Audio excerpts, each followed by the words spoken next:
Do this. I'm going to bring up my list of topics. So, first of all, welcome to episode 6 of The Hype. I'm Dustin Desmaret, and of course, next to me is Juvenile.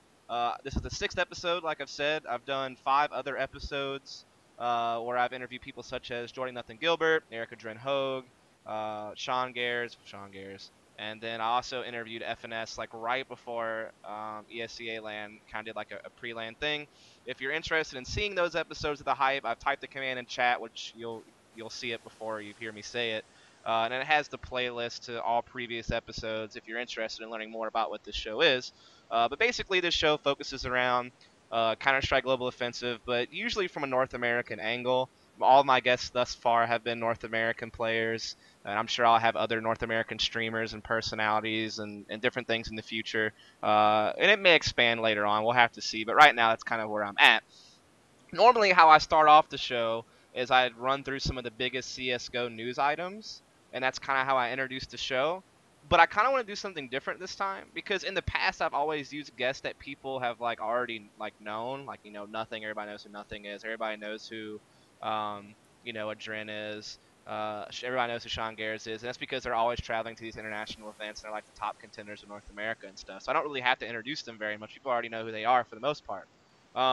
That's not to take any offense to Juvenile, because if this was if this was Call of Duty, everybody would already know who this guy is because that's where he kind of comes from. That's where I remember you from, actually, and we'll talk about that in a minute. But you've only been to, I think you've only been to one international event, if I'm not mistaken, with Curse. In CSGO? Yeah. Yes. We went to DreamHack Winter 2012, right? We're going to talk about that. That wasn't really hot, right? But we'll get there.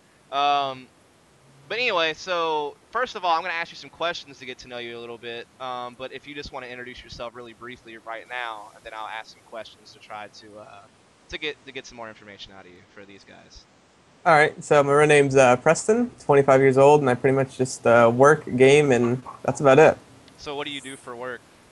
I work at a used cars sales place. So I do like all of their cars. No, I don't actually sell them. I do all their inventory. Anything to do with their computers and everything. Okay, so you don't screw me over, you just process the no. shit. Okay. Yeah. Alright, cool. So first of all, tell us about your life before CS as a pro gamer, because I remember you from Call of Duty 4 Pro Mod, and we'll talk a little bit about that, but was there anything else that you were really known for before CS? I don't know what I'm really known for. Basically, before... The very first game I ever started with was actually probably EverQuest. Then I moved on to Medal of Honor as my first FPS, MOH Spearhead. And that's where I played with like my first team, Q&D, Quick and Deadly. Some people will maybe know those guys if they're from the Call of Duty scene. We went with them to COD 1, and then I moved to COD 2, and then on to COD 4, where I actually got my big name in COD 4. People knew me in COD 2. I was like, imagine like low-level invite. In COD 2 is what you would call it, low-level invite, and then in COD 4 is when I made my big break into the top of the scene. And then we did a little bit of AVAs, how we got to know Skadoodle. Been over to South Korea for that, and that's pretty much how we all got to know Skadoodle pretty much, and how he ended up as the CSs from AVA, and then some other random Call of Duties after that, basically.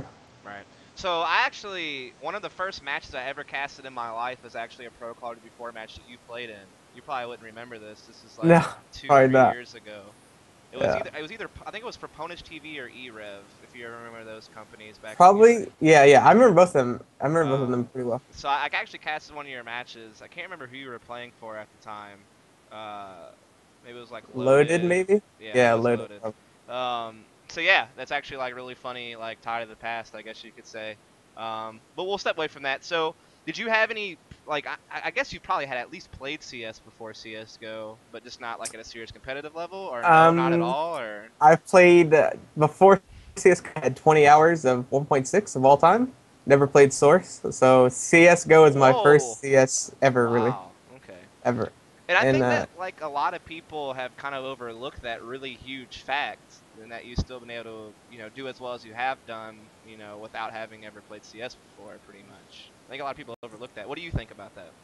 No, yeah, I mean, you gotta imagine, like, most of these guys, like, all this counter-strafing and, aim for the head only, all that stuff's brand new to me, you know what I mean? Like, every game I've ever played before that, it's like, it took aim, but it was a different kind of aim, and it was more like, was based off positioning. Like all of Call of Duty are really more positioning based than they were pure aim based. You know what I mean? In CS, even if you put yourself in a dumb position, you can still make up for it if you have sick aim and you hit crazy headshots. You know what I mean? So like you can do dumb shit and still get away with it. In Call of Duty, you pretty much had to play the game based off positioning, and it came all down to clutching. So that's why I think honestly, like I'm pretty good at clutching in this game, because just because that's my strengths lie at positioning and clutching. So. Right. So, but I remember you being more of like a sniper in Call of Duty 4, and I guess you do snipe sometimes in CS:GO, but I guess you're more of a hybrid. So how would you compare like that role, like because that's specifically the role you played in Call of Duty, and it's like I said, it's something you dabbled in CS:GO. So how do you compare those two worlds? It's sort of the same, I guess. It's sort of the same. It's a little different, because in Call of Duty, like if you jump and snipe people, well, you could, well, actually. I honestly don't even remember if you could in COD4. Yeah. If you could jump and snipe. But I think you could. And then also, like, you gotta imagine, like, in that game, even if you had a sniper, you could pick up an SMG, or your deagle was godlike, you know what I mean? You could just pull out a deagle and just still two-shot someone, 2 feet away. You could still kill SMGs really easy. So it's a little different. You could play a lot more aggro with a sniper rifle than you could in this game. In this game, it's like, even aggro ops are still not like they're not that aggro, you know what I mean? They just try to get an early pick here or there. They're still not like rushing up with the SMGs or with the rifles, I guess. So it's a little different in that sense. But I mean, pretty much the reason I didn't end up opting in this game is because we came over with Skadoodle, you know what I mean? So like, I still think I could honestly pick it up and still do really well, and even an invite. I think I would be if I took it as a main gun. I think I'd become really good at it, but it just hasn't been the case. Right. So then you enter into CSGO with Hold Mouse 1, and the original 5, if I'm not mistaken, was you, Michael 3D, Skadoodle, Emong, and T-Man. Or TM, I guess, is what people... Yeah, TM. It's the man, right? Like, is what it stands for. It's what it stands for, yeah, the man. Anyway, so basically you guys played in Season 12 of ESEA, which is actually the first time we had an invite division for CSGO, and you guys got directly invited. So that was one aspect of your team, and that was the year y'all went 15-1. But also, I want to say ESWC qualifier LAN you played in was before Season 12 LAN, right? Yeah, right? So I remember you guys going to that event, and no one really knew what to expect from you guys because, I mean, y'all were straight up an AVA team for the most part, and the Call of Duty background and stuff. First CS really competitively for almost all you guys. And, I mean, you guys didn't wind up qualifying. I think you guys wound up getting eliminated pretty handedly, if I'm not mistaken. Like, give us that experience. Like, I can't remember exactly. Did you play against 51 or did you play against Dynamic? Yeah, we played against Area 51. We actually lost. We lost 2-0. Yeah. And I believe we lost both pistols on both maps, and we lost 16-12 both maps. So it's not like we got manhandled, demolished, because if you actually go back and look at the scores from that, Dynamic actually did worse than we did in the finals versus Area 51. I think that was like 16-8 and 16-9 or something like that. They lost, pretty badly. We lost 16-12 both maps, and we lost pistols both maps. I'm pretty confident, and or got ecoed. I think one of them we got ecoed by like Pinecone. I think Pinecone ecoed us on like D2 at A site, but we were still so new to the game then, like so new. Like if you go back and watch that, like we had no clue about how to work the money system. You know what I mean? We had no clue when they'd be buying, when we should be buying. We always bought head armor, full grenades every single round. That was when mollies were insane. So we were buying mollies every single round. We had full everything every single round. And we were really noob to the money system. And if you go back and watch our D2, I don't think Skadoodle ever had an op on D2 ever. If you can remember back to one of those where I think Dustin. Yeah. No. Yeah. Who was it? I don't know what you're talking about. No. Who's Dunn? Okay, Dunn. My bad. Yeah. Dunn went way crazy. Deeper voice, sexier guy. No, I know. I just couldn't think of his name. Dunn went insane when Skadoodle was scouting people. He got like a 3K with a scout or something at that LAN, and that's just how broke we were. Is he's using the scout instead of an op, Right. So that was kind of like your first event, and like you said, it wasn't that bad, but you guys didn't really know a whole lot. And then you guys wound up getting sponsored by Curse, like pretty shortly afterwards, if I'm not mistaken. It wasn't really long after that event that you guys got picked up. But then, okay, so no one ever fully explained this to me, and maybe you will, or maybe you'll just like avoid it like the plague. But I'm here to rustle jimmies in this episode. You guys didn't show up to the Season 12 LAN, and it was this really controversial thing, because I remember like T-Man, or I keep calling him T-Man, the man, TM. whatever. TM, Yeah. like he quit your team like right before the LAN or something like that. I don't know what the hell happened there. And then Emong broke his wrist. Although I've heard like some people, I'm not gonna disclaim sources here, but some people have told me that that was a complete farce, that he did not actually break his wrist. So why? What happened to the team right there? Why did you guys not go to the event? Okay, so to start with the TM issue, I Okay. think right after that, like it was the end of the season, in between LAN and thing, and team had to take like a week or 2 week break, and we were like, no, this is not happening. We were already having even like before like this team, like we always had issues between each other at some point, just because we played together for so long. There's always bound to be some issues, you know. And TM and Michael 3D weren't really getting along very much. Just butting heads basically. And TM wanted to take a break because he said he was tired of playing the game. Because I'm sure everyone knows how many hours we put into the game at the beginning. You know what I mean? We were by far the most active team. We've scrimmed 5-6 hours a night pretty easily, which is by far the most in North America. And TM just wanted to take a little break before LAN, and we were like, no, we don't want to take a break. We want to keep playing. Basically, just some drama spiraled out of control where TM said, all right, I'm quitting. And then he was still going to go to LAN with us. For ESEA, and I ended up buying his ticket, $200 plane ticket or something. We all had our plane tickets to go. And then Emong, a couple days later, a week later, something said that he broke his wrist. The reason there was so much drama surrounding the thing with Emong is because in the past we've had issues with Emong attending LANs because he was afraid of flying. Straight up, he was afraid of flying. So we had problems with that, and it wasn't the first LAN where something came up when he couldn't go. So none of us really we didn't really believe the story he gave us, but like, what are you gonna do about it, But after talking to him recently, and how ESEA didn't ban him or any of us for not going, because he gave them all doctor notes and he gave them everything like legit to show that he really broke his wrist. So it ended up turning up like he ended up being legit about his story, but at the time I definitely didn't believe it. But knowing everything I know now, then I'm pretty sure he actually just broke his wrist. Okay, I'll leave it alone. I'm not gonna and hustle Jimmy's there. Our plan was to still just to show up regardless. Yeah. But ESA said no, don't bother. If he just has a broken wrist, you're not even gonna be able to play. So don't bother showing up. All right. So then after that, that roster change occurs, but you still went with this team, the DreamHack winner, like you mentioned. And there's this infamous round. Do you remember what I'm talking about? Where like you fell off the rafters? I'm sure where I smoke.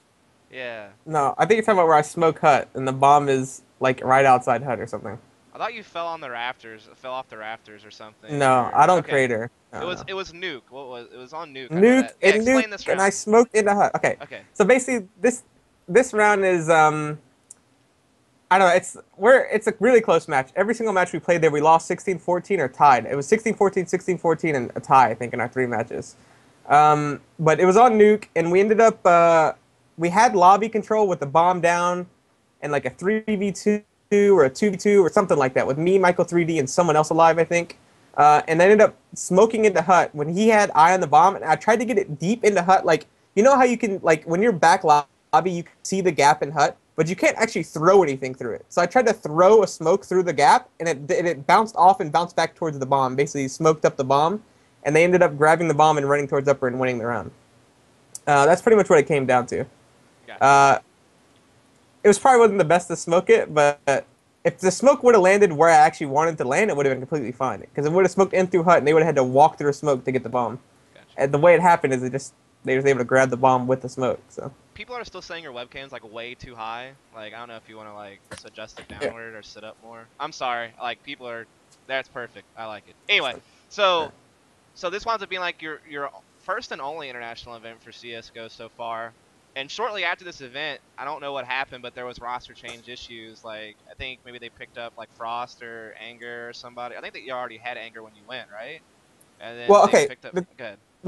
So before basically we had the Emong thing, and the TM thing. TM said he was quitting, so we went ahead and picked up Anger. All right, we had Anger, and then Jeff was going to go to DreamHack Winter Force. We already had everything detailed out. I honestly want to say that Curse already bought the plane tickets for us to go to with Anger, Emong, etc.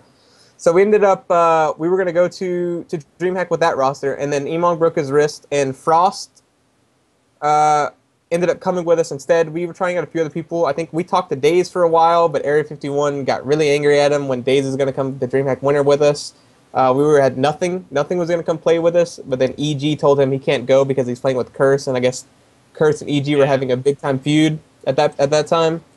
And we ended up settling on Frost, basically. So we went into a LAN with, 2 weeks, 3 weeks maybe, actual practice with 2 brand new players who we've never played with, who were actual CS players when we didn't really play a CS style, We played more of a 4-1 rush style, which works here, but we ended up trying to change our style for Frost and Anger, and it's just hard in 3 weeks, Right, so after that event... In my opinion. So after that event, what happened? Like, why did you wind up leaving that team and going on to play with, well, after that, we came back. And we still played. We ended up winning the first match we played against Dynamic in ESEA that season, Invite. Mm-hmm. We ended up winning 16-14. Really close match. That was with the Swag Nothing roster, I'm pretty sure, of Dynamic. And then we ended up winning the next match too, and then they just replaced me. I'm guessing it's just of LAN, and at that time I wasn't really getting along with Anger, I'm pretty sure. I was having problems with Anger, and I think they had already been thinking about replacing me beforehand, to be honest, because I was really bad at the game back then. Really, really bad. The amount I've improved since then is like insane amount. And for me personally, I'm glad that it happened the way it did, because I've learned so much about the game, learned so much about actually playing CS, that I'm able to actually contribute a ton to the team outside of just shooting people. Right. So, and I ended up playing with Stay Frosty after that. Yeah. You did wind up playing with the Stay Frosty team in Main, or was it IM that you guys? It was IM, but it was essentially Main though. It was the highest league. Yeah, it was IM. Yeah. So y'all wound up winning that, and that's whenever you were playing with what, mosbeck and stuff. Yeah, the roster was actually started out as like me, mosbeck, Rix, Robbie1, and AGM, and I think they ended up replacing Rix, and we got Nal in, so it was Robbie1, AGM, Nal, mosbeck, me. They ended up playing the playoffs. Right. And that was like the infamous mosbeck rise to Invite as well as yourself. Yeah, that's when mosbeck was insane. He was better then than he is now, to be honest. Yeah. And then but then you wound up going to play with the team that wound up being MonoManiacs, and that was at the season 15 LAN. So that was kind of season like your 14. next season 14? Yeah, your season 14, because we just had season 15. Season 14 LAN. And that's whenever you were playing with MonoManiacs, and that was like kind of your like reuniting with TM. Then you had some of the like Mouse Spaz guys come in with you guys to that event as well. That's when you had like what, like Sobo and. No. Okay, well, what happened was we had Stay Frosty. Obviously, we made Invite, and then me and mosbeck basically like wanted to redo the roster completely for Invite, because we didn't think like because Robbie1 wanted to quit, I believe. And Na, we didn't really think was good enough. And AGM, we thought was good enough, but like he just made some questionable decisions, so we wanted to redo the roster basically completely. And then we ended up playing a little bit with Zomblers that off season, and then mosbeck left and went off and did his own thing. And I think mosbeck was on like 2 or 3 teams that off season. He was pulling the slip basically. Yeah, like you call it. But he was on Denial, I think, for a little bit. He was on Mousefaz for a little bit. He tried out with Zomblers, and then he ended up joining with Homeless or Sponsorless, Daze's team. Mm-hmm. And then I ended up having to make a brand new roster, basically. We started out with me, AGM, TM, Aria, Kiko? and someone else. No. You picked up Kiko for LAN. Lawson. Yeah. No Swall. And then we ended up replacing AGM with Rush. And then Lawson ended up quitting, and we ended up picking up Kiko. Right. And that's the LAN the roster that actually went to LAN was me, TM, Aria, Kiko, Rush. Yeah. So.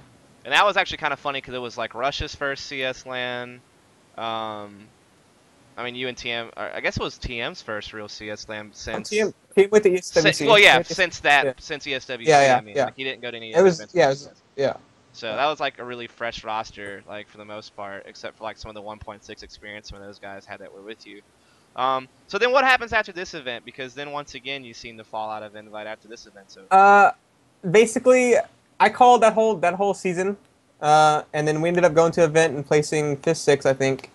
And we ended up coming home, and we wanted to make a couple changes.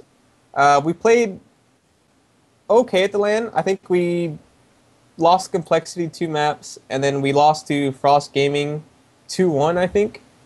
And Mo played like insane. Yeah. That guy's really good on LAN. Mo's really good on LAN. I'll give him that, man. I'll give him that. Um, we ended up coming home. I'm trying to remember exactly what happened. Like, we tried to pick up mosbeck for someone. Mosbeck was going to be teamless on Curse because he got replaced with Curse. So we were going to pick up someone pick up mosbeck for someone, and we just weren't sure who it was going to be. A bunch of different stuff ended up happening. Kiko wasn't going to play because Kiko was done playing the game at that time. So we tried to pick up mosbeck for him. And then a whole bunch of random shit happened, and that's when Reliable Gaming came into the scene, and they were offering salaries, and then we tried to go to them a few times. Ended up just doing like a merge with me, Mosbeck, TM, Arya, Flowsick. Ended up being the 5, and I didn't really want to call anymore, so we told Mosbeck to try to call.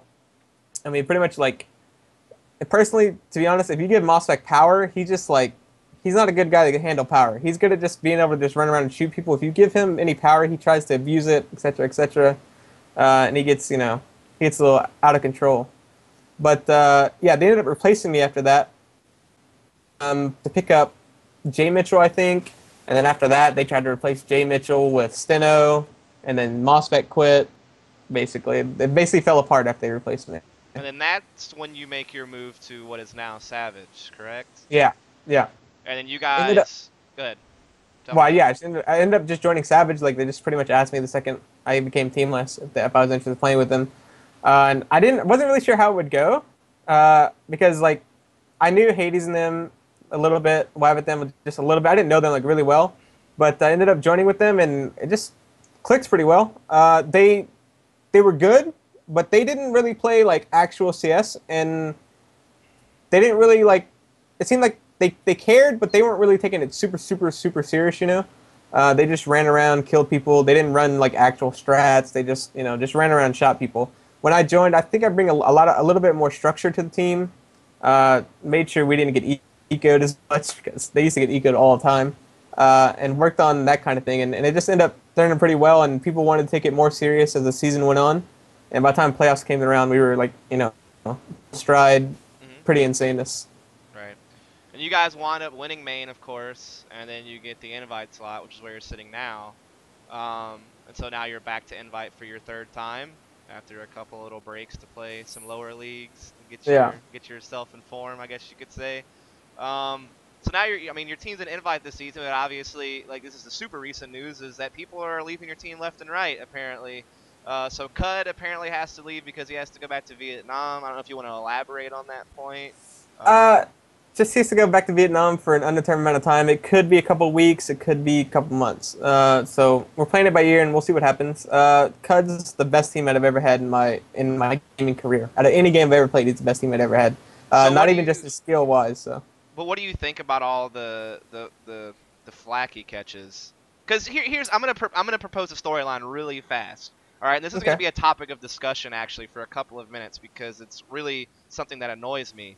Is you have to be LAN proven before anybody takes you seriously, apparently, in this game, which is difficult, which makes sense in Europe because there's LANs. But there's all no the damn time. no LANs but except yeah, for ESEA Invite. Yeah, right. So you get maybe 2-3 LANs a year in North America at most for CS. So it's that really are 4 hard. months, 4 months in between. You fail at one, you don't get to redeem yourself. Your team cuts you. Yeah.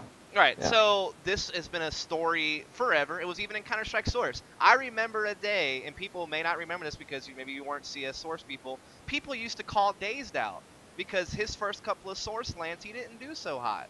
Or he wasn't performing at the same level that he was online.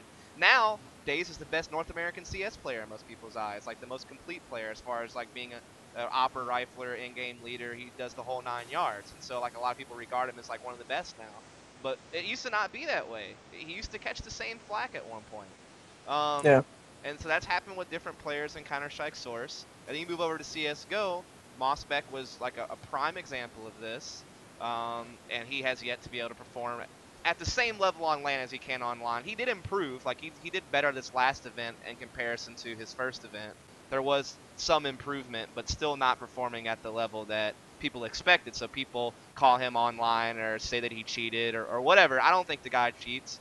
I just think that I personally, from personal experience with this guy, I just think he can't get comfortable on LAN yet. Yeah. Because every time I talk to the guy, he seems shook. Like he's like, oh No, man, he's like yeah. he seems It's all nervous. it's Like all it's all head it's all in the it's head for him, man. It is all in yeah. the head for him. And that's my personal belief from talking to the guy, watching him play, sitting behind his team. I can just tell the dude is not comfortable, and he'll tell you that. And so I think that's his issue, is he just can't do it on LAN right now. And I don't think it's because he cheats or anything.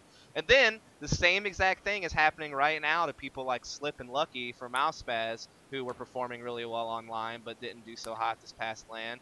And honestly, for Slip, I don't know what the excuse is, because I'm calling you out, dude. Like, not really, but I mean, Slip competed at like 1.6 ESEA lands. I want to say 5 or 6. Yeah, for me, I guess, I mean, like, Go's different.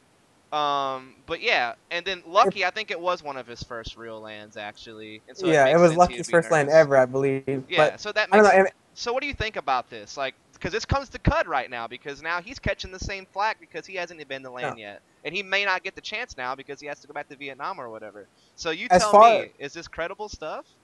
as far as the actual like this game on LAN, honestly, I don't think it. Like all the games I've ever played before, when you go to LAN, the game becomes 10 times smoother, 10 times better. This game, I honestly like when you go to LAN, it doesn't feel smoother. It doesn't feel like everything regs better. It doesn't really feel like the game improves on LAN. Every other game I've ever played, when you play it on LAN, it improves. Everything becomes 1,000 times better. And I've heard from other people it's the same thing in Source and 1.6 is like when you play LAN, it just became a better game. Everything regs better, and they say it's not the same in this game.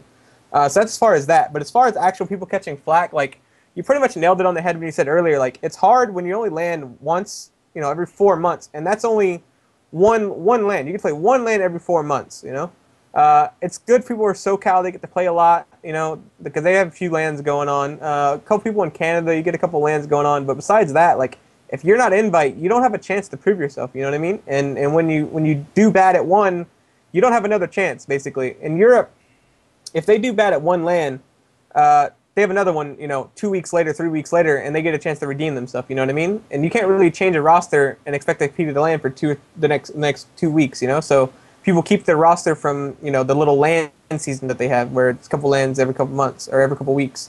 But I mean, just for people giving them slack, it's always going to happen. People are never going to give it up, sadly. Well, here's my message, and Slip's already went off of me in chat. Like, apparently he's really mad. But the point I was trying to make is I don't support this type of mentality. Like, I mean, I guess maybe if you went to 5 lands and you sucked at all 5 of them, but you're, like, amazing stats online your whole career, but you bomb, like, 5 lands in a row, at that point I would probably tend to be like, okay, maybe some of this flack you're catching is actually pretty accurate. But in cases like Slip, in cases like mosbeck, in cases like Lucky, in cases like COD, they either A, haven't had the opportunity, to B, they've only had like 1 or 2 opportunities in their whole career to try to perform on LAN.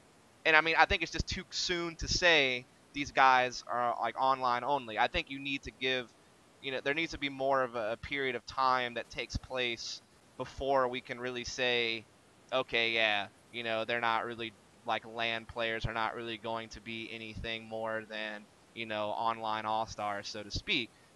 Is that your kind of thought process? Because, I mean, for you, it's close to home, right? Because it's one of your teammates that's catching all the flack. The people like I Power and Complexity don't have this type of mentality or drama they have to deal with. But you guys do. How does it affect your mentality and your team? Like, does it really get to you guys? No, it doesn't really get to us at all. Like at all. Like, we don't really think about it at all. Because COD, like, we know COD's legit. We know he's really, really good. And we know that COD, like, most people don't know COD he's from Vietnam. Literally was from Vietnam. He played 1.6 in Vietnam. That's where he comes from. So people don't really know him in North America, where he, quote unquote, came out of nowhere, is because he just moved over here 2 years ago, and I think 2 summers in a row he went back to Vietnam. So, like, actual time-wise, he's probably only been here like a year and a half max, So he's still pretty new to the scene, but he was really good in 1.6 in Vietnam. He played on LAN multiple times. In Vietnam, all they do is they play it at LAN centers. You know what I mean? They don't play at home. They go to LAN cafes to play CS 1.6. And he played on a bunch of LANs. He used to play all. I think he was telling me about how he used to play against what was Solo's team? Either the Korean team or one of the Chinese teams or something, I know he maybe was like South that. Korean, but I can't Yeah, remember what team it was. but he said he's played on LAN against those guys like multiple times. I have no idea. And some qualifier or another, I think he I've said. heard he I'm not played sure against exactly what. Fnatic. Is that true? I have no idea. I don't know about playing against Fnatic. Somebody said But something about that. I don't know. but his team did play in the Fnatic MSI Beat It like LAN. Maybe that's what he's talking about. His old team played in that, but he wasn't there when they played it. It was in CSGO. The team Legends, they ended up playing on LAN over the. I mean, it's not like he's like never landed before. He's like random. People just don't know where he's at or where he comes from. So people just. So here's my point. Like, say, let's propose. He's random. Yeah. Oh, you're lagging. You're lagging. One second. Oh, I'm lagging. You were. I think it's over now. So let me propose a scenario to you then, right? So let's say CUD somehow comes back in time and you guys keep your team and you make it to Invite Land and CUD shows up. So question one would be, how well do you think he does compared to online? And two, if he didn't do well, you know, how would mentalities change about him? In the team, I don't think it would change at all, to be honest. In community, it would just, everyone is like, oh, see, I told you so, which is stupid because like same thing with mosbeck, man. It's like you need more than just one LAN, especially in Go. Like I don't blame Slip at all for doing bad at LAN. It's completely different landing 1.6 landing in this game. It's not the same game, so you can't say, oh, well, he's been to all these LANs, then he's supposed to just randomly become amazing at LAN in this game. I don't agree with that sentiment. And in the community, they would obviously shun him and everyone say he's bad. But for me and our team, like Cud's Cud, dude. And I don't think that will happen. I think if he ever went to LAN, he'd do really, really well. Right, because here's my thing, is I remember, and this is a completely different situation, but I remember people used to have this same kind of talk about Hitman, right? And all his teammates used to back him up to the day that they died, because he was on Dynamo last season, a team that wound up, would have made it to LAN probably had they not have had all their matches overturned because of Hitman cheating and getting banned. But, I mean, it's almost the same mentality that those guys had that you have for CUD. So it's a little different. Okay, go ahead. No, go ahead. Like, I want to hear how it is different. Okay. For me, it's different because here, am I lagging still? Is it good? Yeah, good. Okay. For me, it's different because Hitman's been banned in multiple games. Emong used to always play Battlefield 3, and that's where Hitman comes from. And Hitman used to actually be on the Nexus roster, the Nexus like sponsorship we used to be under back in like Call of Duty 4 and the beginning of CSGO. And Hitman has been banned from Battlefield 3 multiple times on multiple different accounts under multiple different names. So he's a known cheater in that community. And I tried to tell Daps this so many times that he's a cheater. I know he's a cheater. I know for a fact he's a cheater. He's been banned in Battlefield 3, and you don't just randomly switch games and become amazing without, quote-unquote cheating. When you're blatantly cheating in games before, Like not trying to hide it, just blatantly cheating. And supposedly he did good on LAN, according to Daps. He played well on LAN, did all that, but at the same time, man, just like all you gotta do is watch some of his clips that he actually made, and it's just like, all right, man, like you're just making clips of yourself cheating, basically. So there's no legitimacy, you think, in anybody's claims about CUD at all? Like it's zero legitimacy. No, it's just all bandwagon effect, basically. No, legitimacy at all. If anyone ever played with him, they would understand. All you gotta do is play with him one time, and you'll know that he's just really good, and he's, like I said, the best mate I've ever played with in any game. All right. So let's get off of hypotheticals, because obviously the situation you're in right now is that CUD is at least not going to be there at least the beginning of the season. It seems like. Desi also left the team. All I've heard is because him and Hades weren't getting along. So any more comments on why Desi left your team immediately after the CUD news broke or anything like that? I mean, that's pretty much the gist of it. Is him and Hades didn't get along. They bickered a lot. So how did they stick together all last season without issues? I mean, we had issues, but we just talked them over really well. And I mean, Desi's threatened to quit the team multiple times. He said he's going to quit a day before the finals. He said he's quitting, get Team Man to play for me. So it's not the first time that he's threatened either quit or threatened to quit. It's just this time he could actually leave the roster and get away with it. So, yeah, that's pretty much all that is. So what are you going to do? That's what everybody wants to know. I've seen you scrimming with Emong. I've seen you scrimming with Rix. I've seen you scrimming with Disciple. I've seen you, I've heard talks of JMZ.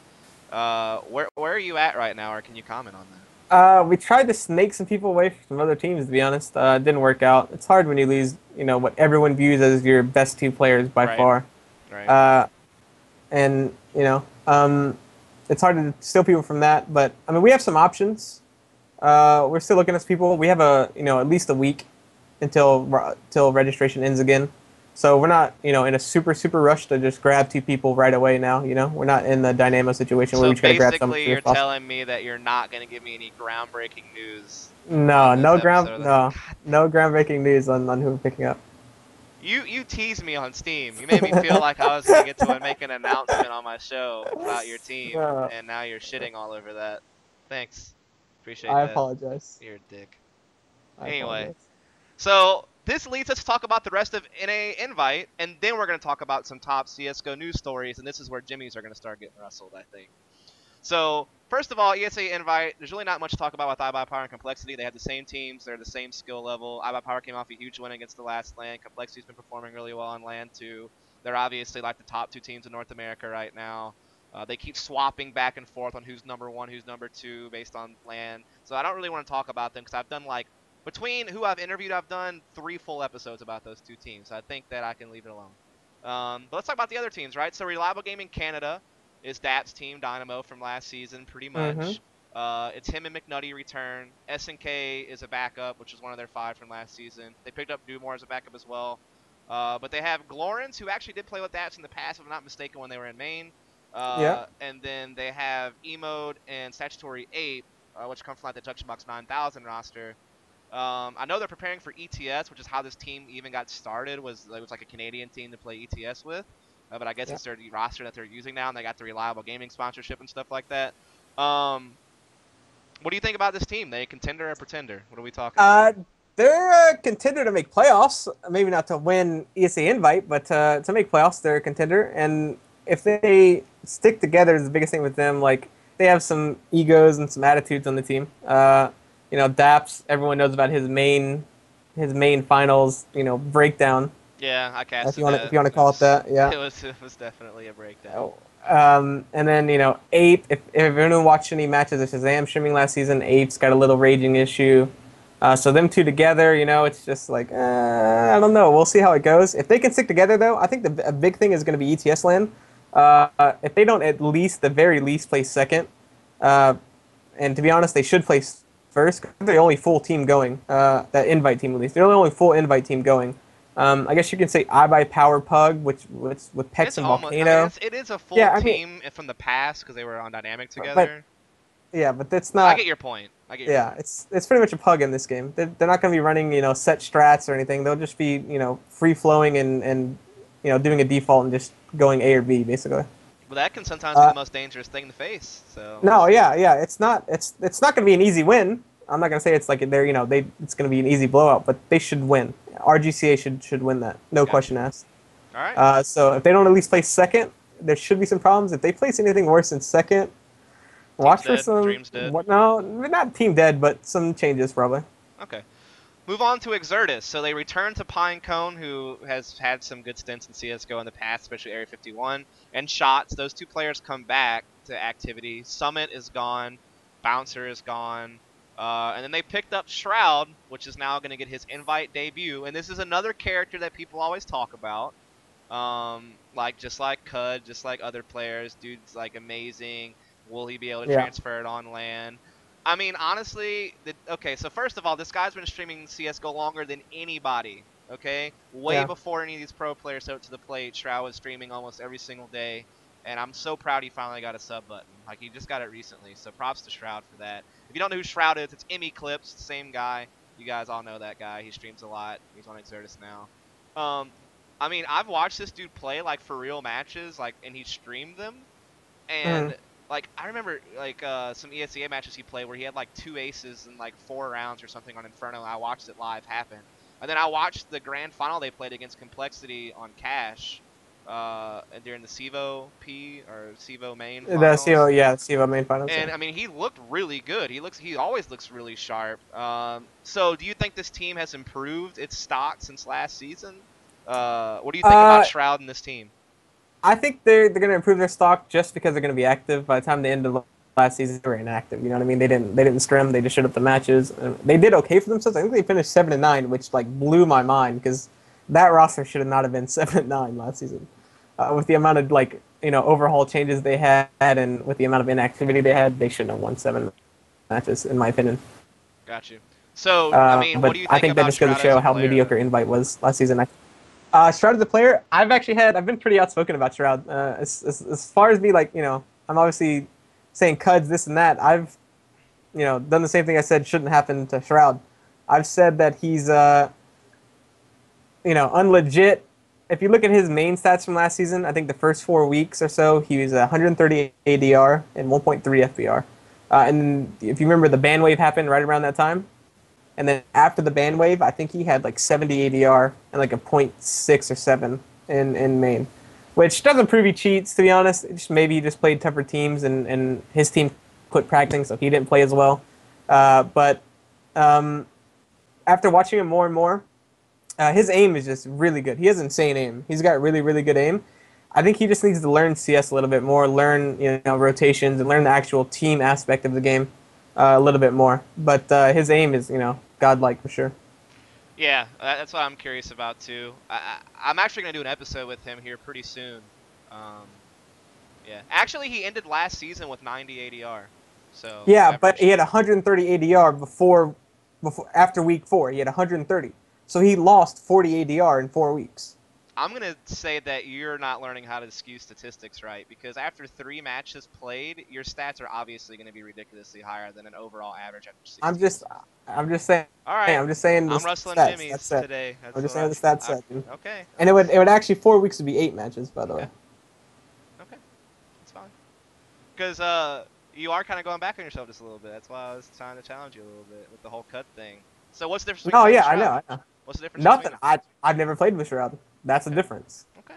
I'm gonna let it go now because we have better No, no, topics. like I said, I honestly like just Okay. watching him now. I think he's legit. I think he Okay. just has crazy aim. So how do you think? So you don't think that team's gonna like make land? Like no chance? I won't say no chance. I think every team in Invite this season is going to be good. I think they have a chance. I just don't think it's I think it's less than a team like RGCA. I think they have less of a chance than RGCA.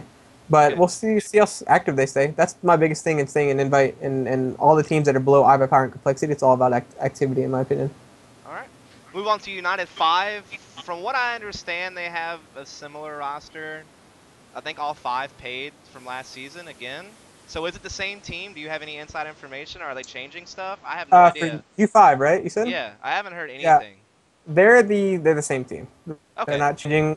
The I only heard way some rumors that change. Sunman was coming back and he might No, play with no, no, them no. and stuff. So Maybe as like a 6-man or for fun, yeah. but the only roster changes I could see them ever making is if Fraud decided he wanted to come back and then they'd make room for Fraud. But that's not Yeah. going to happen because he doesn't have time to play. So. Okay. Same team. So we'll leave it alone. I think last land they did actually pretty decent.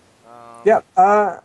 They did really well on land because Moses played really well on land. Yeah, he did. Moses stepped up big time for them, and, Mhm. and that's why they did as well on land as they did.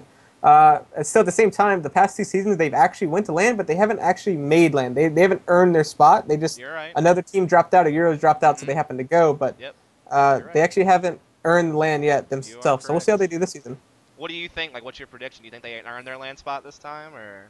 I think really close to the same spot they've been so far, man. Just like right on the cusp. Like I said, honestly, in my opinion, this is going to be the toughest invite season so far.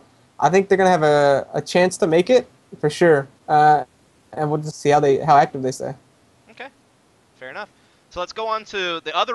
Never mind. I'm gonna save them for last because that's when we get into drama. So homeless, they have lost Freakazoid. I don't know what Freakazoid's doing. I think he's just inactive right now. Apparently, not doesn't have Yeah, time to yeah. play something. He's always in. So homeless keeps Frost and Mosbeck and Neil, or Monty, whatever you want to call him. I call him Neil. So they keep those 3. Steel obviously is doing stuff with the European team now, even though that might be dead actually because they didn't qualify for EMS. I don't know what's gonna happen with that roster. You know how that goes. Yeah. That actually just happened yesterday, so who knows what happens to that team now with Huts G and him and stuff like that. But anyway, so they picked up Naf and Stan. So Stan makes his return to Invite, and then Naf was on a couple of invite teams, but this is another one of those characters that people call maybe online, hasn't really been on LAN very much. You know, type characters. I mean, he Yeah. seems really good from what I've seen casting. He's really young too. He's yeah, really young. he's like 17. 16 or 17 at Yeah, most 17 yeah. at most. He's a really young gun, so he could be like one of those young up and coming guys that eventually carry us later on when some of these other guys retire and stuff like that. So what do you think about this homeless team? They made LAN last season off a tiebreaker. Yeah.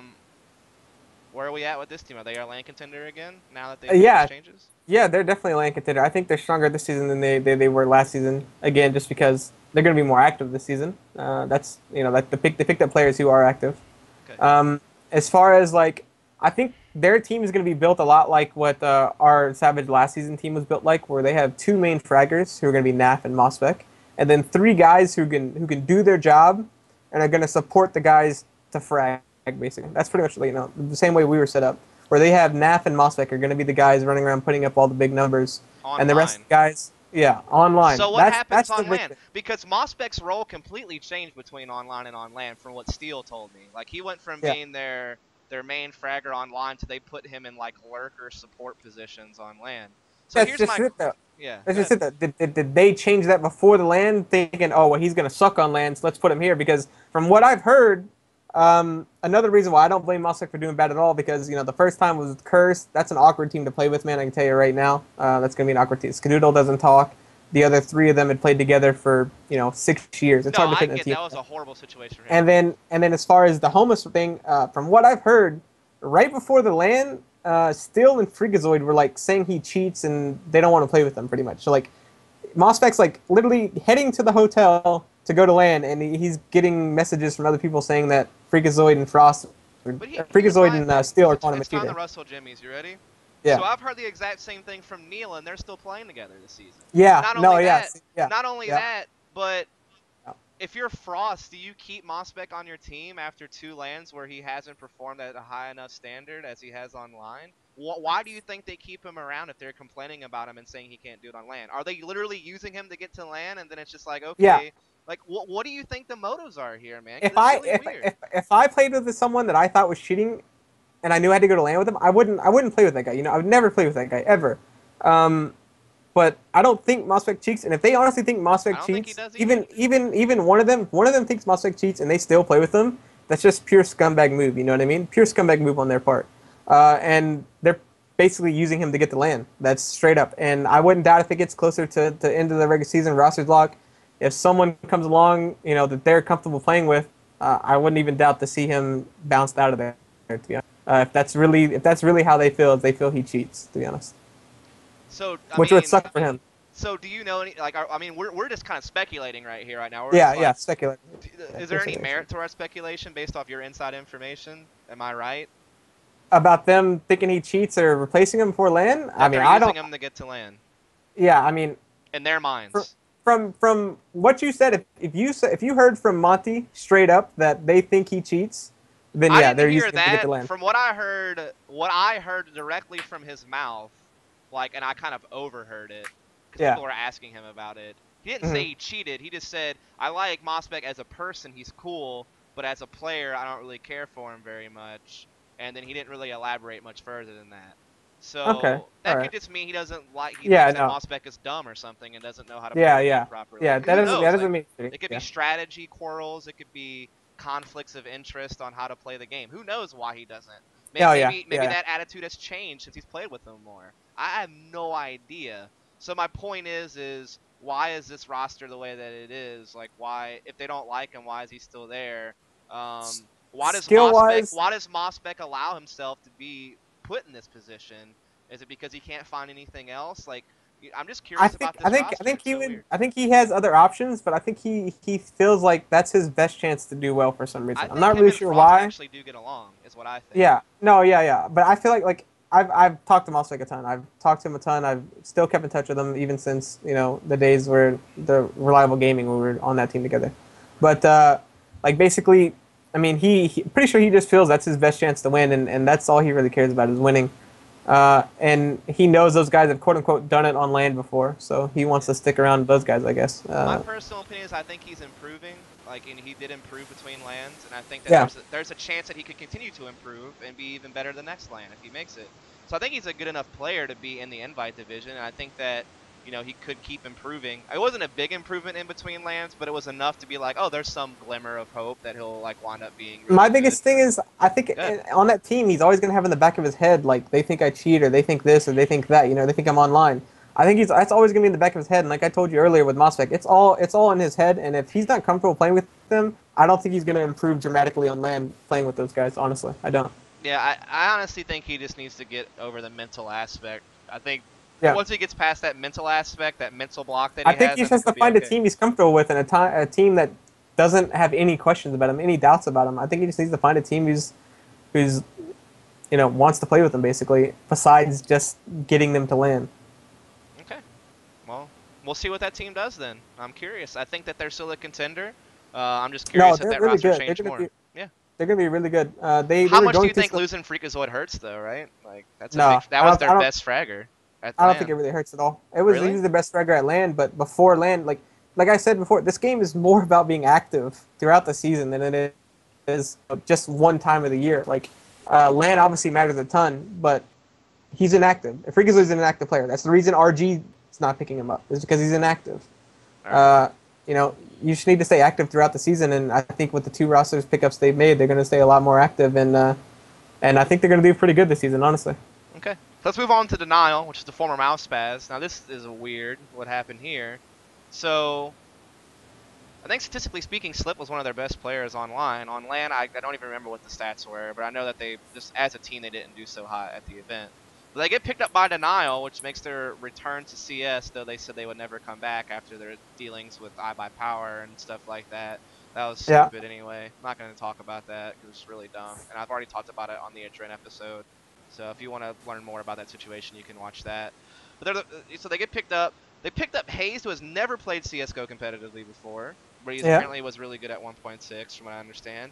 They pick up JDM64, who opted for Fortnite last season, and like has opted on a couple of different top main teams. So I guess they were looking for an opper. Maybe no other oppers in the Invite division were really available, and this guy they maybe viewed as an up-and-comer opper. It's funny, JDM was actually a backup for McNutty on Dat's old team in Maine for a while, and then he finally... He's actually a backup. He's a backup for Curse back in Invite.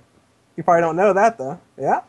We honestly, we almost replaced Skadoodle with JDM because Skadoodle went active for 2 weeks, and we told him if he doesn't get active, we're just gonna play with JDM.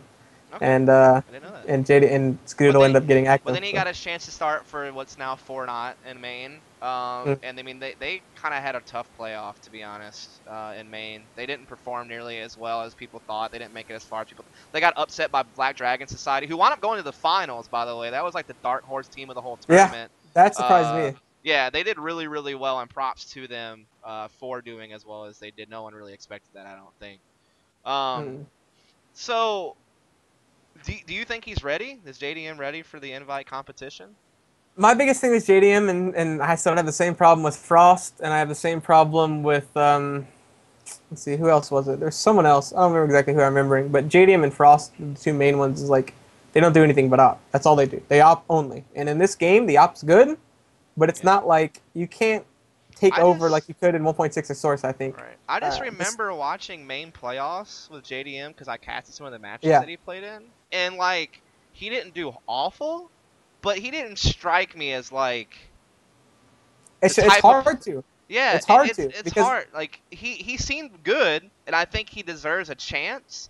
But I'm curious. I think he needs to step his game up if he is going to help his team make it to Invite land. No, he's good. He's a really good op. He honestly is a really good op. I agree. But in my end, the best thing to have in this game is a hybrid. You want a guy who's really good rifle and a really good op. You don't want some guy who can just op, like, because in this game, man, it's not that insane, and a rifle can do just as much as an op can, except for certain maps. Maybe like D2 is the only map where you can literally shut down an entire side of a map with your op. Besides that, like, no other maps are really that insane. Nuke, I mean, you just take a look at the way NIP plays. They don't play with an op on any map except for Nuke, I think, or on D2, I mean. That's the only map they really play on an op with, and even that, you don't really have to have an op on that map. So. So how does Denial do this season compared to last season? Because they didn't do so hot on land, but they made it I to honestly, land.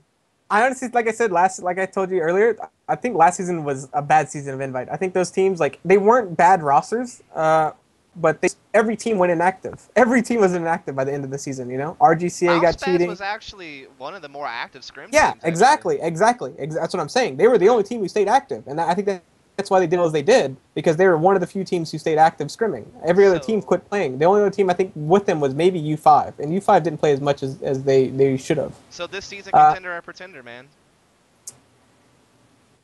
I don't see it yet. I'd have to see them play first. I think going back towards the 500 8-8 area, like back where they were before, man. Like I think they have a chance to make land.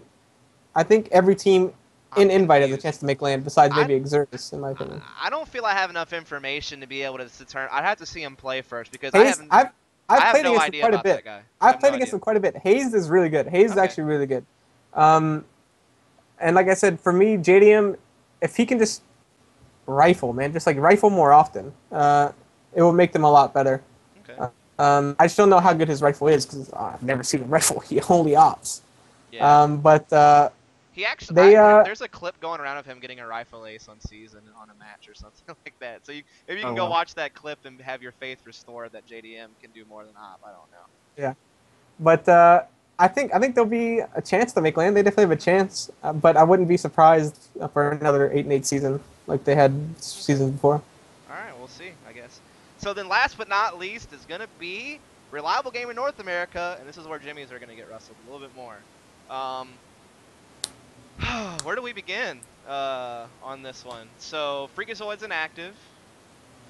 Mo leaves his own team pretty much. Yeah.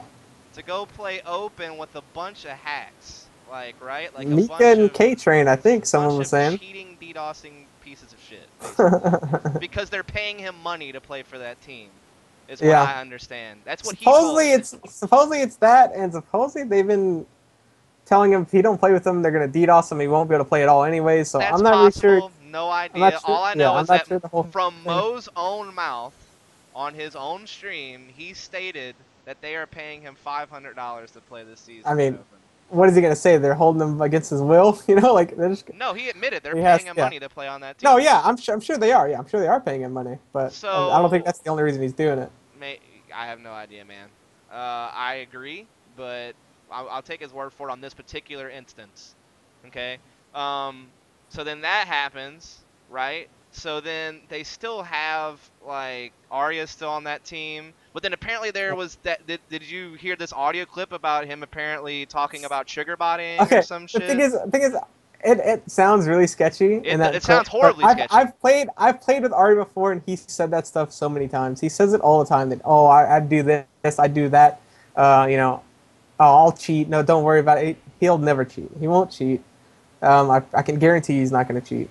Okay. So I should just leave that part alone? Yeah, it's not the first time he said something like that. I mean, I can see why people are freaking out because they don't know Arya and they don't know that he said this stuff all the time. Even when I play with them on Stay Frosty and MonoManiac is what we ended up becoming, and RG later on the next season, he talked like that all the time. It's just the way he is. Then they pick up Slip, Sobo, and Roka to replace all this madness that happens with Freakazoid and Mo leaving, basically. I guess Freakazoid's still on their roster. I don't know what he's going to do. No one really knows, I guess. But anyway, they pick up Roka, who I personally don't have any qualms with this guy. People have also same storyline as COD and everybody else who talked about. They've always called this guy online. But he actually performed really well in a Counter-Strike Source LAN that he played in for ESEA. He actually was one of the main reasons why his Source team did as well as they did that Season 12 Counter-Strike Source LAN. So, I mean, he proved himself in Counter-Strike Source to be just as good on LAN as he was online for the most part. So, I don't think there really can't be too much evidence against this guy. I don't even think he really gets much flack, to be honest. I think most people kind of agree he's a pretty good player, really good rifler. Yeah, so we'll see. I mean, that's some good firepower when you lose, you know, Freakazoid, who's also really good rifler, to pick up another aggro rifle. I think Roka can maybe fill in those big shoes that were left behind by Freakazoid. Now, Slip and Sobo are reunited on this team. They were on Mousebaz last LAN. They're together this LAN. Sobo had an okay LAN, to be honest, I think. I think Slip maybe didn't perform as well as he should have. I guess, if you compare it to like his online stats. But overall, the whole team didn't do really well. So I don't really pin too much to individual statistics at that event. My point is this team was definitely a contender on paper in most people's eyes on the roster that they had previously, with Yeah. Arya, Jay Mitchell, Mo, Freakazoid, and company. Do you think they're still a contender even after all of this drama?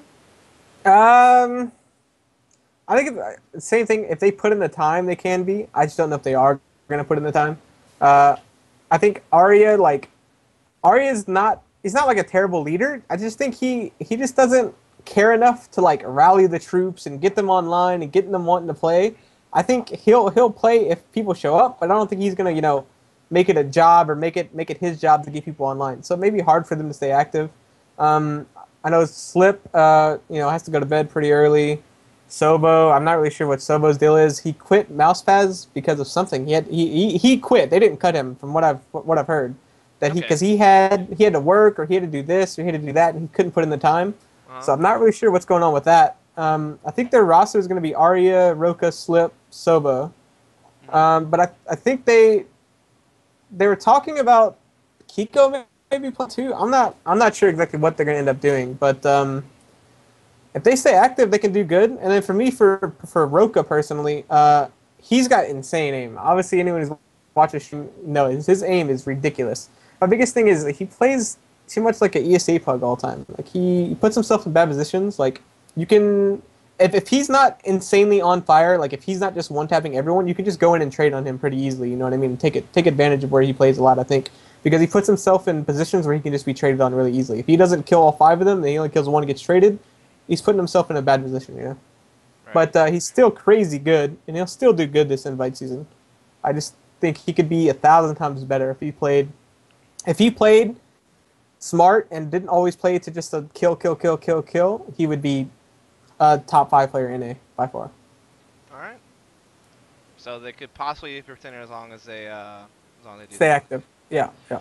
So this leads to CSGO news, and that's how we'll end the show, even though I guess we can do some Q&A with chat if you want to do that for a few minutes. But we're just going to go over some big topics of CSGO. So the first one I have actually relates to Mo. Mo's been on the front page of Reddit every single day for the past 2 weeks in some regard to some scamming. Now, I want to clear up a couple of things because I think that while there is definitely credible things to complain about against Mo, there are a couple of things I think people like maybe jump the gun a little bit too hard on. So people jumped the gun. There was one topic about the Astro A50s that he was supposed to give away and how he's supposedly not even sponsored by Astro. I don't know if he's sponsored by Astro or not, or if that's just like a farce that he put up that logo on his stream like to make himself more credible. I have no idea. But from what I understand, that guy removed his post from Reddit because Mo did resolve that situation. He is apparently sitting on the Astro headset. So apparently that whole scam accusation is false. I don't know if you want to comment on that at all, but from what I understand, that got cleared up, and so that's gone, I I don't guess. know too much about that deal, to be Okay. honest. So yeah. So then the other thing people talked about was some laptop giveaway he was doing, which apparently that was also now fixed, and apparently it's getting sent to the guy who won it, who's apparently from France, and so that whole ordeal was taken care of as well. But there still are some people out there who believe that Mo is scamming people. Apparently there was like a knife giveaway that went to Mika, who is actually in my chat right now, so apparently I need to be on patrol and watch out for my stream to go down. Yeah. Please, based Mika, do not take me down. But anyway, so I mean, I guess it's unfortunate, right? Because I mean, I guess we can't say for sure it was a scam, and maybe it wasn't. Probably wasn't. But I guess it just sucks that it's a coincidence. Like the person who wins your contest is like somebody that people consider to be a pretty shady character. So, I have no idea, man. I just know Mo's literally on the front page of Reddit almost every day now because of these scams, or supposed scams, I should say. And apparently his viewership numbers have taken a pretty huge hit because of it. He's now only getting like maybe a couple of hundred viewers where he used to get so much more. Is there like, I mean, what do you think about this whole situation with Mo? I mean, he's on an invite team. He leaves to go play open. That's huge for one. All these people are accusing him of scamming people. There's all this drama surrounding him, and I mean, he doesn't really respond to it very much, so no one really knows the true story. Do you think people should just let it go, or do you think that this is a actual legitimate concern that people have? I mean, what do you I think don't about it? think I don't think Mo is secretly like thinking, oh, how can I fuck over people? You know what I mean? I don't think he's like sitting there trying to, actually fuck over people. I think it's just a bad series of events, and where Mo honestly probably doesn't care too much about what's going on. He doesn't pay too much attention. He just rolls with the flow, and it just happens. He people associate him with Mika now, and that's probably not good. Not that Mika is, like a terrible person or anything. I don't really know all about Mika. I wasn't around in Source or anything, so I don't really know his deal too much. Besides that, he used to DDoS people. But as far as like all that stuff goes, like, I mean, I think he's getting a way worse rep than he probably should get, to be honest. Yeah, I don't really know. Like, I personally think that Mo maybe has gotten a little bit too money hungry on his stream.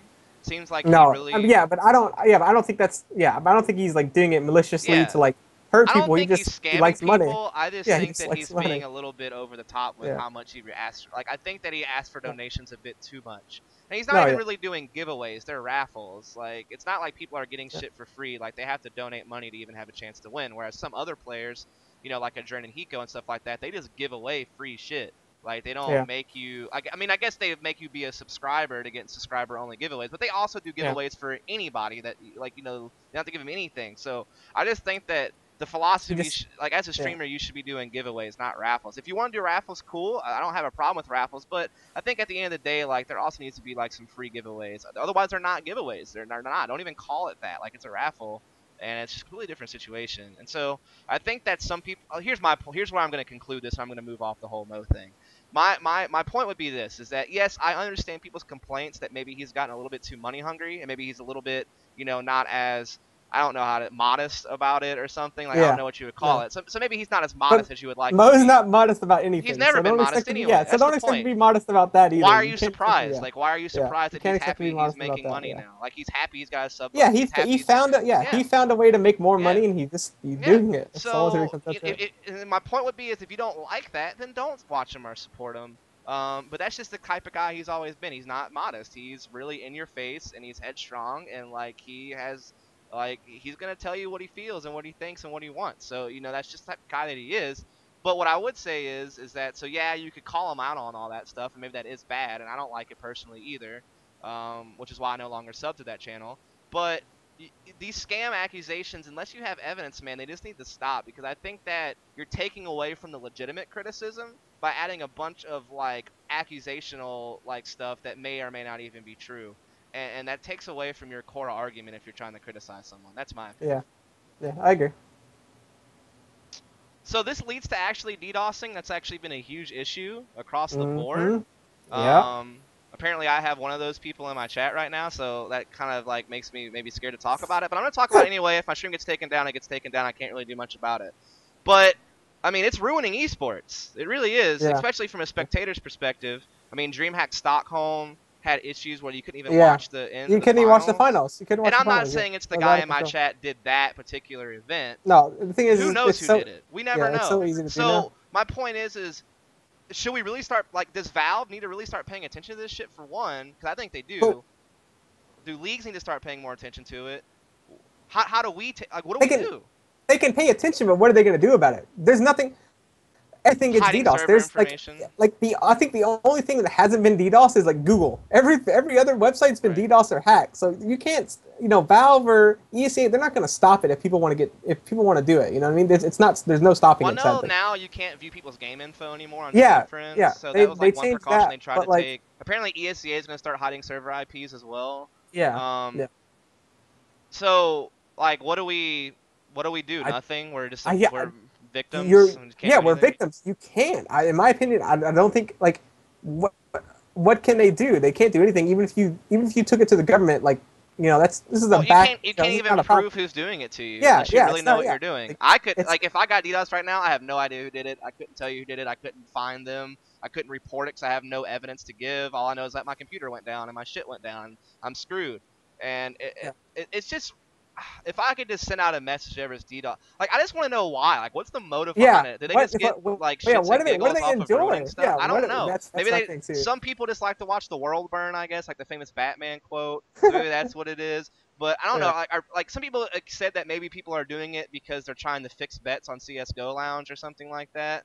But if the match doesn't finish, then how do you win your bet anyway? So that can't be it. So I don't know what the motives are. I don't know like what people get out of it. Like, all I know is that it's ruining things, and it just sucks. And I wish there was something that could be done I about mean, it, but I'm not smart enough.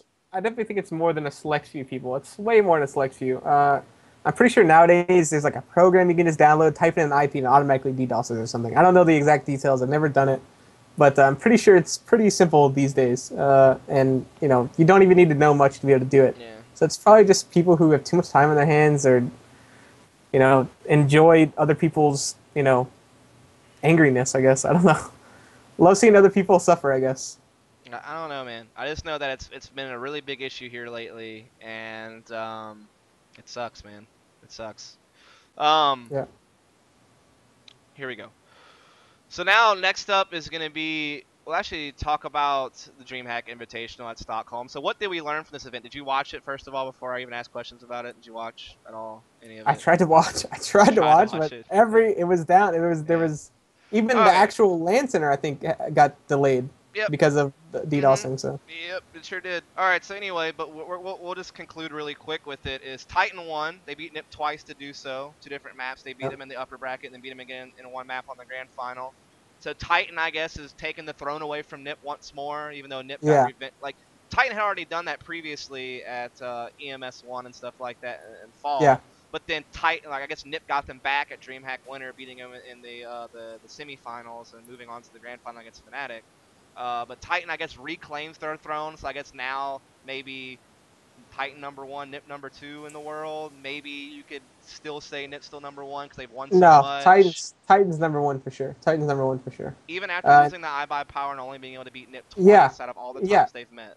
Out of all the times they beat him. They beat him way more than twice now. I meant 2 events. Well, 3 events. 3 events out of like there's 20. actually. Yeah, but it's all what have you done for me lately, and they beat them lately. That's like 3 out of 4 they beat them at. You know, they beat them at 3 out of 4 events. I'd say that's 3 out of makes last 4. You're right. Okay. Yeah. So Titan's #1 now. That's your. Yeah. Okay. Titan's #1 for Is sure. NIP #2? Especially, I think they're just gonna get better too with the gaming house they just got. You know. Yeah. So like, NIP #2. NIP #2 without question. Yeah. So and what else did we learn? Fnatic's definitely not going to repeat their DreamHack Winter performance. No, that's definitely not a guarantee, dude. Like they can. I'm asking, are they going to be able to repeat that performance? Because they did not do really well at the Stockholm event. It's a tall order to think. I don't think they will, but it's not out of the question. It's not out of the question. You're right. I mean, their matches weren't that lopsided. Yeah. I mean, they played I games. I want a North America team to go over there and do well, dude. EMS Katowice, right? Or how do you say it? You say it all the time. Katowice, I think some people say. Yeah, Katowice, yeah. Like, I'm pretty excited for that LAN, and I honestly, but I'm not holding my breath for North Americans this time. Like, Complexity hasn't been playing that much. iBuy Power hasn't been playing that much. We'll see how they do, I guess. But I think it's definitely Titan, NIP, Fnatic third, and then after that, it's up in the air for a lot of teams. Yeah, Fnatic is third. Are you kidding? How do you not put Fnatic third after what they've done? You win DreamHack Winter, and you should automatically go top 3. Here's my personal opinion.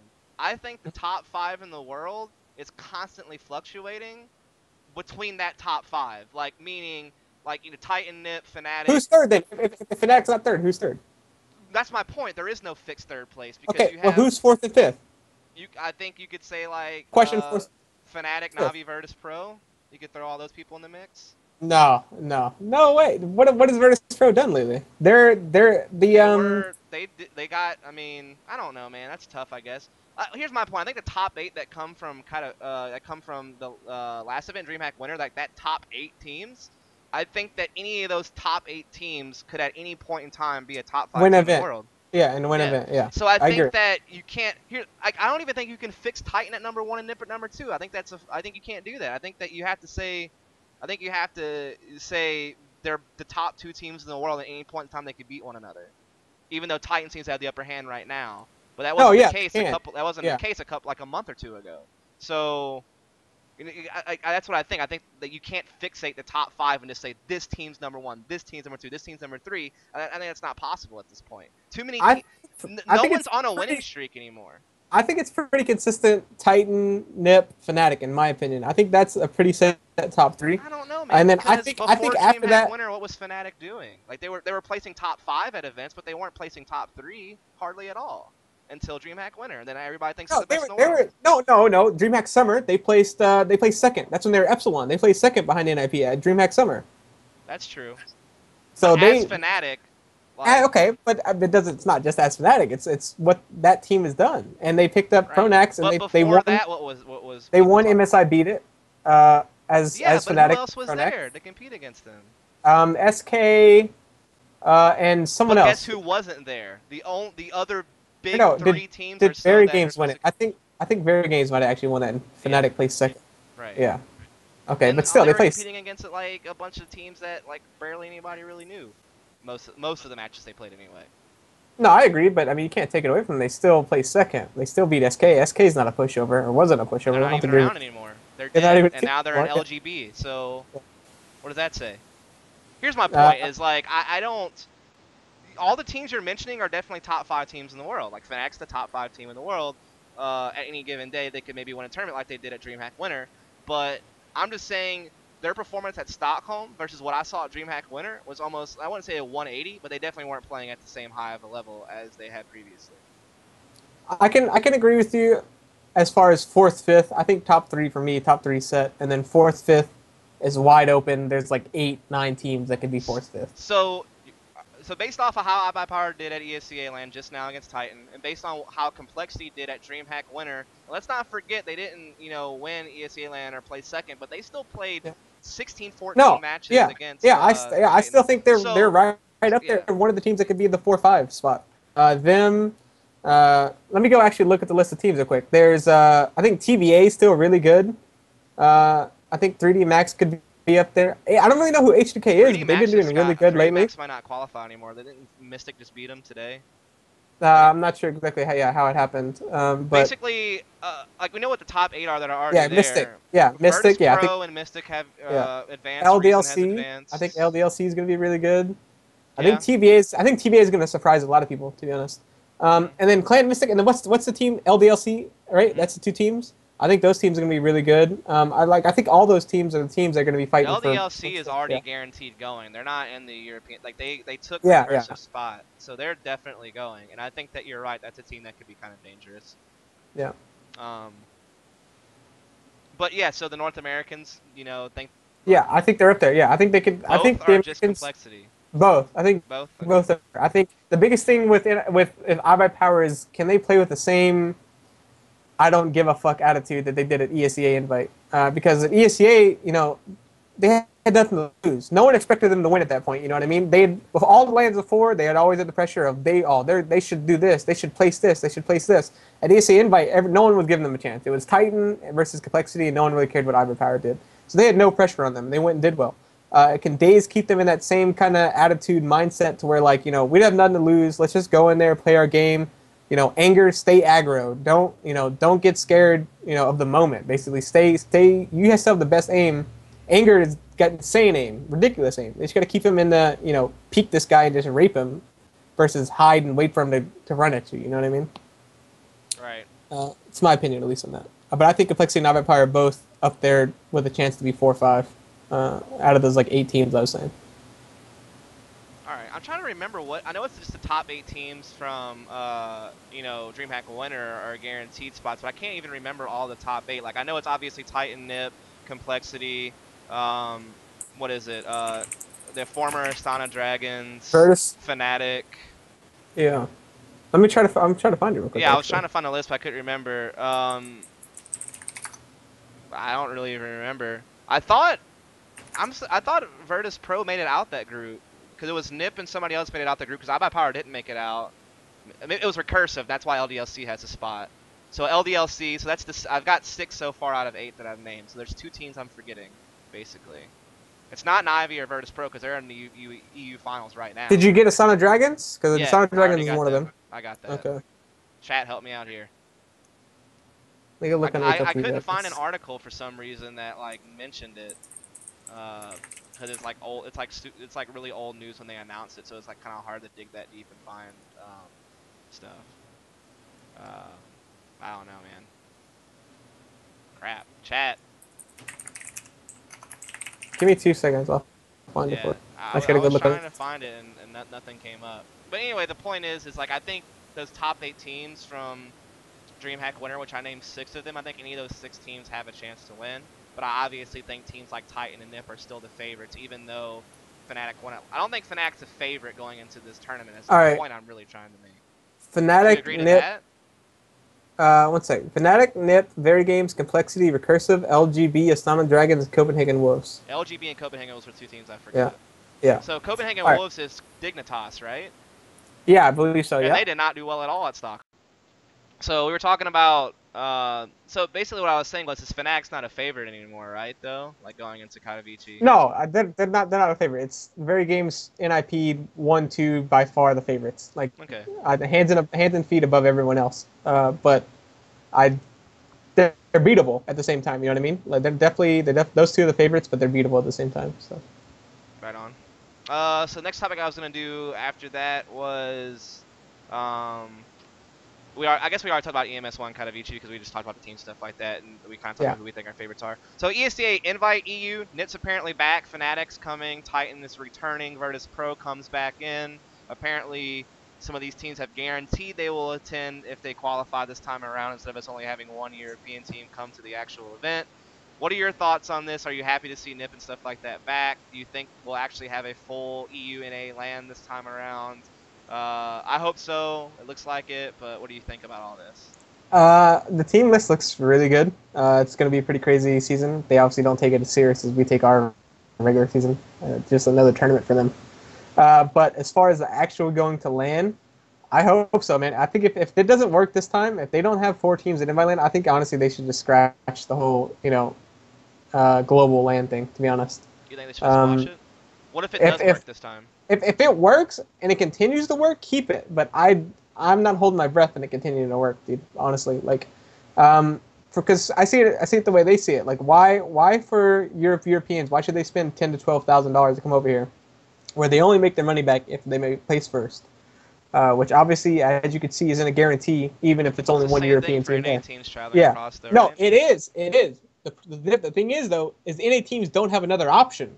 What do we have if we don't have ESA or going over to international lands? You know what I mean? That's the only option the NA teams have to play against those guys. The Europeans don't have to come over here. They can go over. They could stay there, and 2 weeks later just go to a different land. You know what I mean? Like, they don't have to go to lands here. Right, we have to go to lands over there if we want to play against the top competition. You know what I mean? So I can see it for reasons. I can see why they don't do it. If I was an organization and I was a European team, I probably wouldn't send European teams over to NA because it's just there's no reason to. We have the same. We could it's for a same less prize pot. We could do 1/10 of the price. They could spend $1,000 getting a hotel and pay for them the gas or a train, and they'll be able to get to land. Could you versus switch us. your video on and off really quick to see if your webcam froze? I'm just you just switching it on and off will fix it really fast. Okay. If not, I might have to recall it. That's why. Yeah, it's good now. Okay. So yeah, but just it's they can pay $1,000 to go to a land in Europe versus $10,000 to go to a land here. So it's just smart for them to go to EU lands over NA lands. Right on. All right, so that's that. Last thing I want to talk about was, so last episode, me and Nothing talked about potential things to change CSGO. That's pretty funny, because literally 2 hours later, a big update came out, and a lot of things that Jordan was talking about actually happened. So I don't know if he's just clairvoyant or if he knew something I didn't know. It was actually pretty funny. So the Deagle, so I'm not going to talk about the whole AUG thing, because obviously the AUG was broken for a little while and it got fixed. So that's not even really a big takeaway. But the takeaways from the update is that movement and accuracy has changed. The Deagle has been buffed. We have this new auto pistol. What do you think about these changes to the game? I mean, obviously we haven't really seen a whole lot of competition since the change yet. It's mostly scrims and practice and stuff like that. But are you feeling the effects of these changes, or do you think teams are feeling it, or how is it affecting the game? I think it affected for the good. Like you can't if you see someone running away, you know what I mean? Like if there's an op, say on Inferno, if there's an op arch, he pop shot and he's trying to run away, you can't just hold mouse 1 and W and have a decent chance of killing him anymore.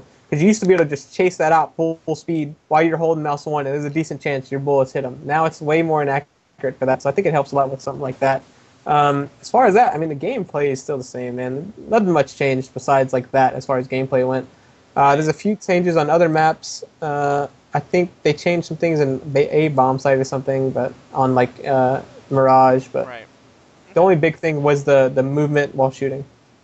So my question would be though is like, so I guess movement and accuracy has kind of changed. Like people have to be a little bit smarter about how they play basically. But like most teams were smarting up anyway, so I guess it didn't really have a huge change. Yeah. But how much have like these pistol changes with like the new auto pistol option, the deagle?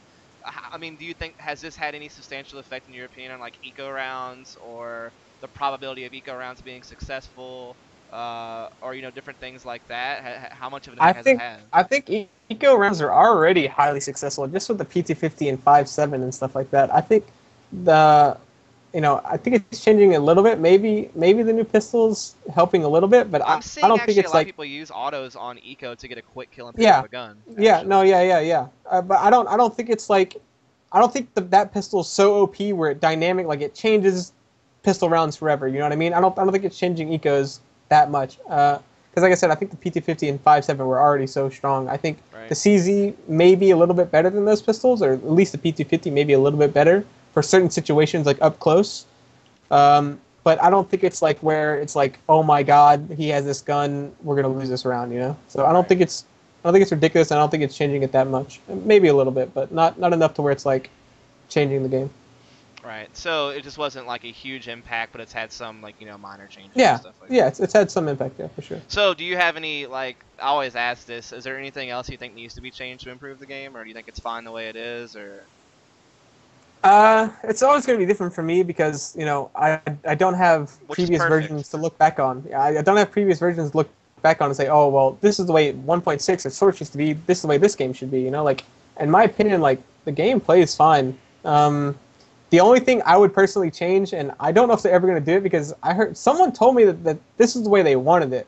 My biggest thing with the game right now is the smoke glitch, where you can just see red dots through smoke. That's the dumbest. That's only on LAN though, right? No, it's online. It is online too. It's worse on LAN. On LAN, it's 100%. Yeah, on LAN it's ridiculous. Yeah, on LAN it's 100%. And most people don't know that, so they're watching all these crazy through smoke kills, and they're like, "What wall hacks?" And I'm like, "Nah, it's a radar glitch on LAN. It's really bad on LAN." Yeah.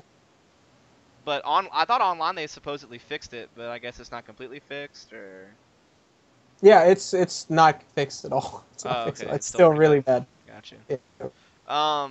Okay, so other than the smoke glitch, anything else you'd like to see changed? Nothing that like stands out big time. No, I think it's pretty well, to be honest. All right, so last topic then before I let you talk about your shout out stuff like that. So the maps have been kind of decided for ESEA. ESEA seems to have just fallen in line with like other international competitions, which I guess is smart in that regard by bringing the original train back. So now we're using the same train as European tournaments, and as well as the Valve version of Mirage, which is what's being used was used at DreamHack Winter, going to be used at Katowice. I guess most tournaments are starting to turn to this Valve version of Mirage now as well. So it seems like we're starting to get like some synergy between international leagues where like we're kind of finally going to like the same map standard. This is a topic I actually kind of talked about in Nothing last episode, was that I think we need to come together and use the same maps across the board. So teams like Cole and I Power who are traveling across the pond will have to practice 3 different versions of Train and Mirage to be able to compete in their North American leagues and then go and compete in international tournaments. That kind of hurts. And in fact, I think it's a lot of the reasons why you saw some of those teams veto Mirage and stuff like that, because they had to practice 2 different versions of it. First of all, I mean, what do you think about this? For me, I think the good thing is, yes, we finally have some uniformity on maps, but honestly, I don't like the Valve version of Mirage. I don't know how other teams feel about it. I've heard yes and no, we like it, we don't, from different teams with different players. So there doesn't seem to be like a consensus, but what do you think, man? As far as the Valve version, it's horrible in my opinion compared to the CE version. The CE version is 1,000 times better. But at the same time, it's all about uniform, and Volcano Train, bad map. That map did not play well. It maybe sound good to people who never played it. It sounded good. The changes sounded great, but if you actually played the game as T-side, you can run out of T-con, like the first and second best spawn can run out of T-con, and be all the way deep hell before anyone, for any of the CTs get out and get in position. So that map was all about rushing outside every single round. Like if you rushed outside 15 rounds in a row, you would easily win half of them, guaranteed. Like just purely based off trading. If you could trade, with your rifles well, you would win half the rounds. So that map honestly didn't play very well. Uh, and people who voted for it obviously didn't play it, because they would have played it, you instantly know, like, it honestly didn't play that well. I think Valve's Train is going to be better than Volcano's I Train. just don't think Train plays well in general, and that's why a lot of teams veto it. It just No, seems in general. it's not, yeah, it's not that good of a map in this game, but Valve's is going to be better than Volcanoes. I know that for a fact. It's because Okay. right now Volcanoes is literally rush outside 15 rounds in a row, and you'll have a decent T side. Um, and then as far as the reason ESA might have done it, I think I agree with the complexity, out of power, them going over there, so we should all have the same maps. But I think a lot of it has to do with we had the same problem in Call of Duty 4 with pro mod. If you wanted to go from pubbing COD4 to playing the game, they changed the game completely. The game's completely different from pubbing and actually playing competitively. Different maps, different guns, all this, everything changes. And I think that's the reason you should go with the maps that are played on a default matchmaking system. So people who are just pubbing, playing some matchmaking, they can go over to ESEA and say, "Oh wait, what is this map? Why do I have to play a brand new map when I play matchmaking? I play this map." You know what I mean? Right, Like I agree. they should, like, it's so much easier for them to switch over when they're comfortable and playing maps that they already know versus coming over and playing a Mirage CE or Train Volcano. It's a different map. There's no reason for them to change. So what So do you what do you think about the new DE season? the season, I actually haven't played the new one, to be Okay. honest with you. I haven't And played what the do you think new about one. Cash kind of It getting looked shunned? good. Pictures looked really good. Okay.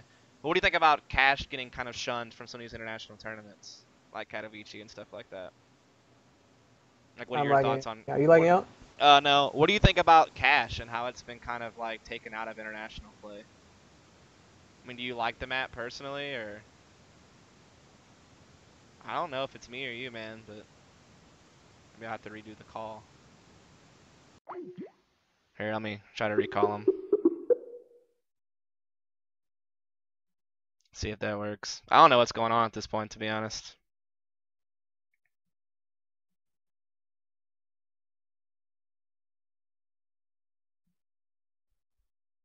I mean, I'm not dropping any frames anymore on the streaming software, so I don't know if it comes from it's just Skype being crazy or if something's going on with Juvenile. I'm not really sure.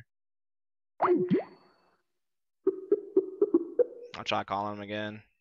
But yeah, I don't know what's going on. Whoops.